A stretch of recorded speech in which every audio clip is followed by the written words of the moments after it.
कुंडीत लावलेल्या गुलाबाच्या झाडावरती भरपूर अशा कळ्या फुले येण्यासाठी झाडाला भरपूर नवीन फुटवे येणे, नवीन फांद्या तयार होणे हे आवश्यक असते.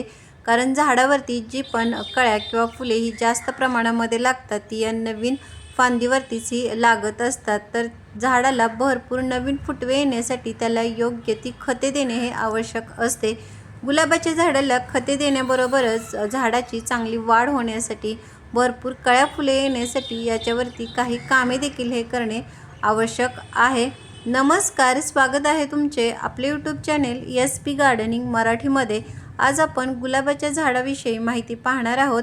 झाडाला भरपूर कळ्या फुले येण्यासाठी झाडाला कोणती खते द्यायची, झाडाची काळजी कशी घ्यायची, या सगळ्या विषयीची माहिती आपण या व्हिडिओमध्ये पाहणार आहोत. तर त्यासाठी व्हिडिओ कुठेही स्किप न करता शेवटपर्यंत नक्की पहा. आणि जर तुम्ही आपल्या चॅनेलवरती नवीन असाल तर व्हिडिओला लाईक व चॅनेलला सबस्क्राईब करायला मात्र अजिबात विसरू नका.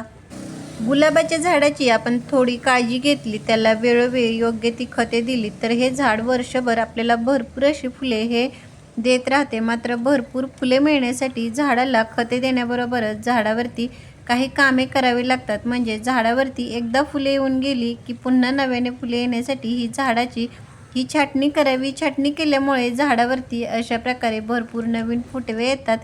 अशा प्रकारे नवीन फुटवे येण्यासाठी झाडाला नायट्रोजनयुक्त खत देणे हे आवश्यक असते.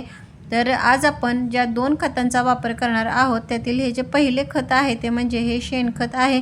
शेणखतामध्ये हे नायट्रोजनचे प्रमाण हे भरपूर असते, त्यामुळे झाडाची वाढ ही चांगली होते.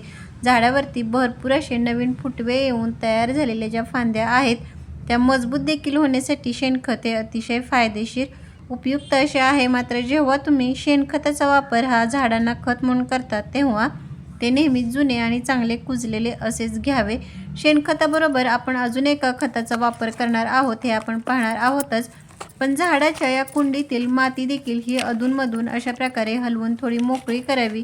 म्हणजे कुंडीतील माती जी आहे ती भुसभुशीत होते आणि अशा मातीमध्येच आपली झाडे ही चांगली वाढतात. झाड चांगले वाढले म्हणजे आपल्या झाडावरती भरपूर कळ्या व फुले देखील ही भरपूर लागण्यासाठी ही मदत होते. त्याचबरोबर गुलाबाच्या झाडाला भरपूर फुलांसाठी भरपूर सूर्यप्रकाश मिळणे देखील हे आवश्यक असते.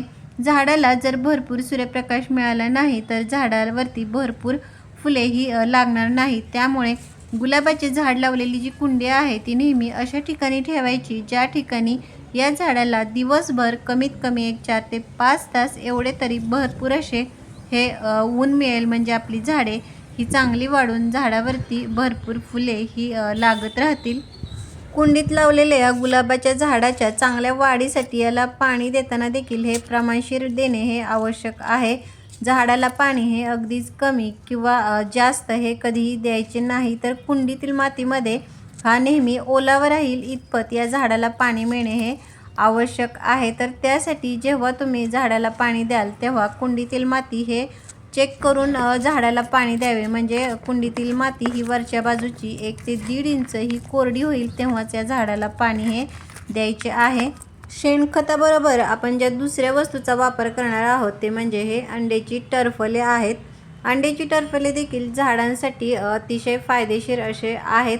याचा वापर जर तुम्ही गुलाबाच्या झाडाला केला तर झाडावरती खूप सारे नवीन फुटवे येण्यासाठी, तयार झालेल्या फांद्या ज्या आहेत त्या सुदृढ मजबूत होण्यासाठी अंड्याची टरफले हे अतिशय फायदेशीर असे आहेत. कारण अंड्याच्या टरफलामध्ये जे कॅल्शियम, प्रोटीन यासारखे जे घटक असतात त्यामुळे झाडाला खूप चांगला असा हा फायदा होतो. जर तुमच्याकडे अंड्याची टरफले नसतील तर तुम्ही दही किंवा जे ताक आहे त्याचा देखील हा वापर करू शकता. म्हणजे 1 लिटर पाण्यामध्ये फक्त 1 चमचा हे दही मिक्स करून जर तुम्ही गुलाबाच्या झाडाला दिलेत तरी देखील चांगला फायदा होतो.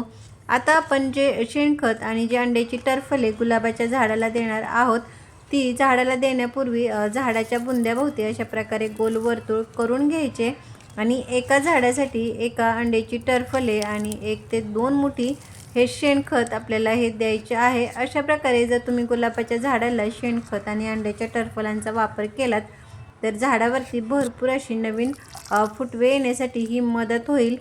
हे खते दिल्यानंतर झाडाला आपल्याला भरपूर असे हे पाणी द्यायचे आहे. तुम्ही पाहाल काही दिवसामध्ये झाडावरती खूप सारे नवीन फुटवे त्याचबरोबर कळ्या व फुले आलेली तुम्हाला दिसून येतील. तर कसा वाटला व्हिडिओ मला कमेंट बॉक्समध्ये नक्की सांगा. भेटूयात पुढील व्हिडिओमध्ये.